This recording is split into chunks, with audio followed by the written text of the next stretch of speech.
Pop my shit.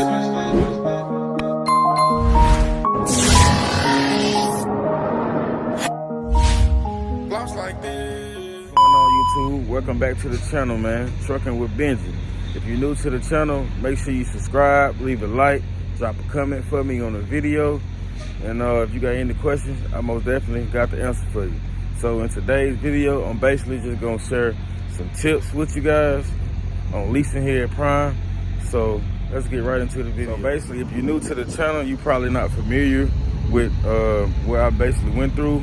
I leased with Prime for about 8 months, and then I started separating my money right off top, and then that's when I went and got that truck right there. So now I'm currently getting a lease to purchase. So that leads me into tip number one. Tip number one is have you an e-fund account set up, and also separate your personal funds from your business funds, and always put your business taxes in the savings. You know what I'm saying? Because what'll happen is you will see all that money rolling in, you know, and then you'll kind of get confused. You're like, oh man, I just made $3,000, but now you need to pay your business and you need to separate the taxes. Like I'm talking about from day one, you know. So number two, I'm gonna give you guys today. I'm not saying accept every load, and I'm not saying decline every load, but just know the situation you are getting yourself in. Because what'll happen is, say if you accept four loads right for the week, and it total ups to be, just say $3,000. Say your weekly fixed cost is, I don't know, $1,200. Okay, so you got already subtract the $3,000 from the $1,200. So now you at $2,800. Well, say if you don't spend about, you know, way over your fuel amount, you know, $2,000. So now you got an $800 check. So that's tip number two. I always know what loads you are accepting.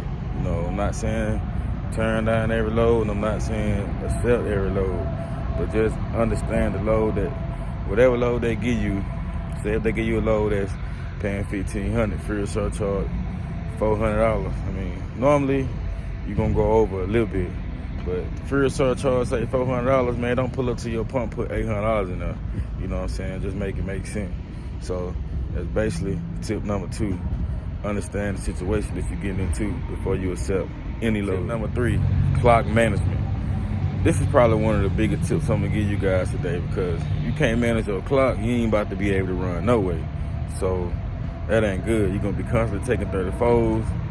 I mean, you just really ain't about to make no money. So immediately, so I'm talking about as soon as you stop, you need to be off duty.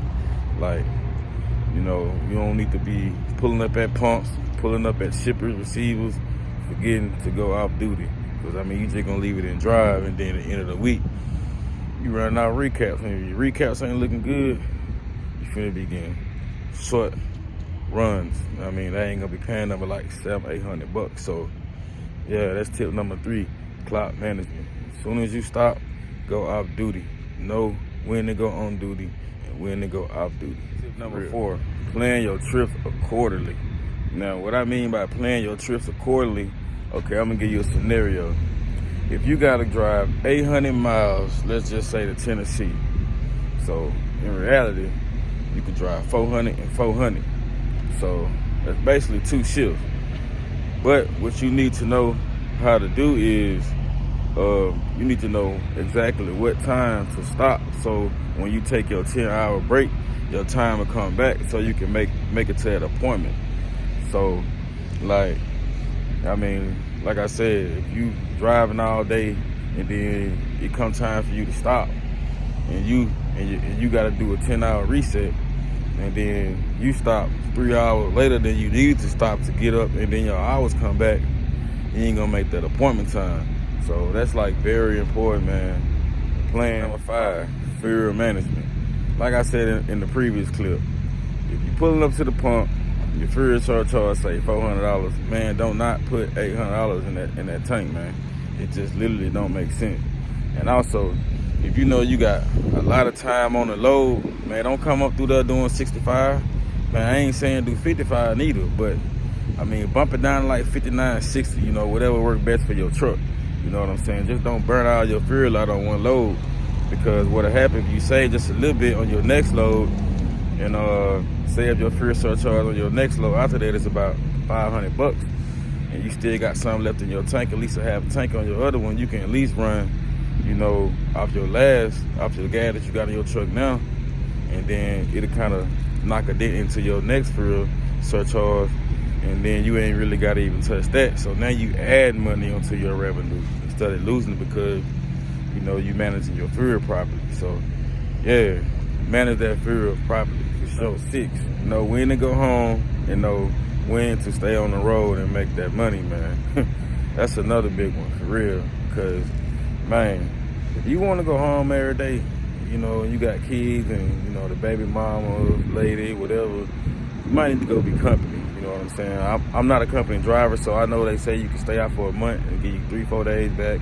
I don't know what it is because I'm leased, but I'm telling you that because I know they say you turn down lows, you can go home when you want to go home, but in our reality, you got to keep that mindset that you want to grind, man. You got to keep that hunger. You got to realize where you came from. You got a family to feed. So when you out here leasing, man, like I said in that first clip, you want to have that e-fund set up. I know one guy, he had that first week, once you get your lease truck, they defer your first payment.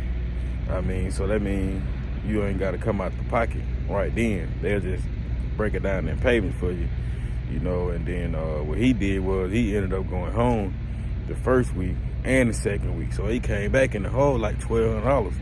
You know what I'm saying? Then his truck messed up. So then he ended up getting into the hole like $7,000. You know what I'm saying? Too much downtime. So that's why I'm telling you guys this. We keep it real. We hustle to motivate each other this way, you feel me? So, know when to go home and know when to stay running. And most importantly, get you an e-fund, so when you want to go home, at least you got the truck payment sitting there. You ain't got to worry about coming in the negative.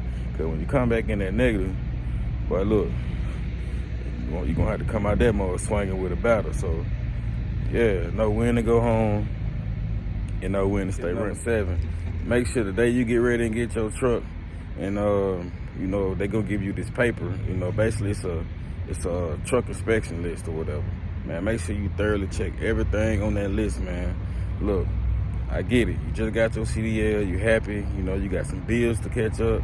You trying to get some money in our pocket. Man, the last thing you don't want to do, man, to get into that semi truck, man, you ain't even check to see the check engine light was on that truck, man. 'Cause I'm gonna tell you something.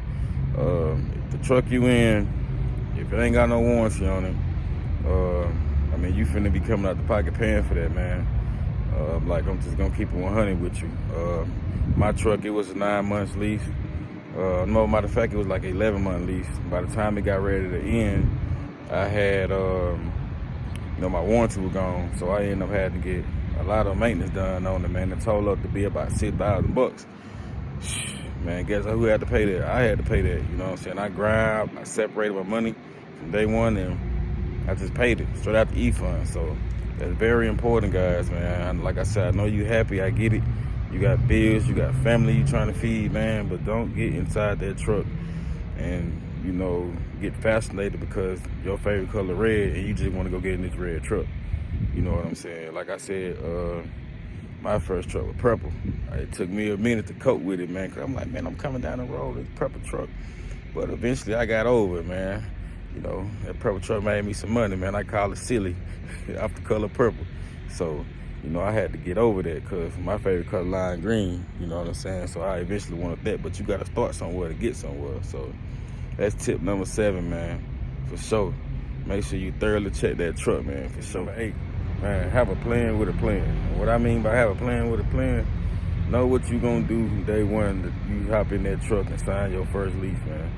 So what's gonna happen is, you're gonna be wasting time, and then you look up, you've been driving 40 years, you still drive for somebody else. You ain't even established, ain't even got 20K in your bank account.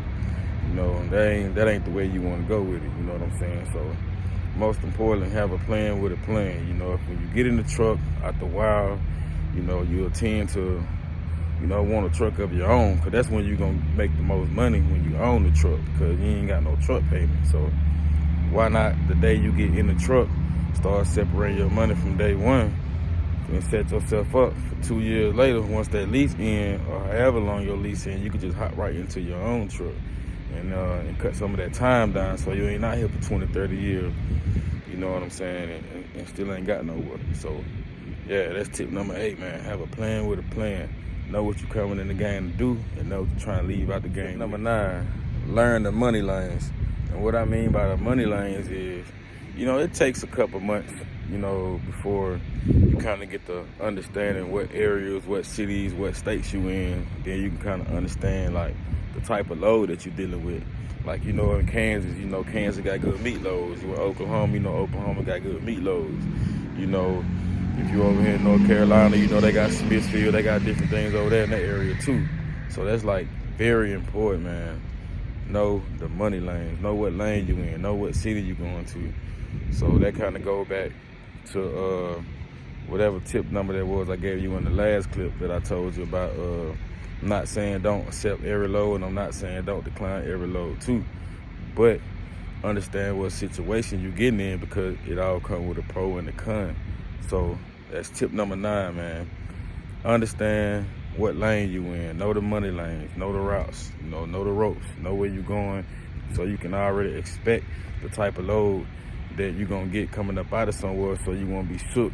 You know what I'm saying? Like, oh, man, I done came over here, came into Florida, you know what I'm saying, and had a $2,000 load, but coming back out of Florida, the load ain't paying them like $700. Everybody know a load going into Florida good, but coming out, it's gonna be a struggle. So, that way you can kind of prepare yourself for that, and you know how to adjust your money, and you know what I'm saying, and know where to put your dividends at before that situation even occur. So, yeah, that's tip number 9, man. Learn the lane. Number 10, the last tip of the day that I got for you guys is none other than hustle and motivate. I can't stress that enough, man. When you start leasing, you gotta hustle. Sometimes you're gonna be down, so you definitely gotta keep yourself motivated. Sometimes you pull up somewhere, the load ain't ready. The load probably be sitting up for 2 days. So you gotta motivate yourself, guys. And like I said, you gotta hustle and motivate. You're a business owner. You can't be out here trying to pay yourself like you working at the warehouse. The whole idea of having a business in the LLC is for the business to grow and to have a plan with a plan. So, yeah, hustle and motivate, man. Get up, hustle every day, grind like it's your last.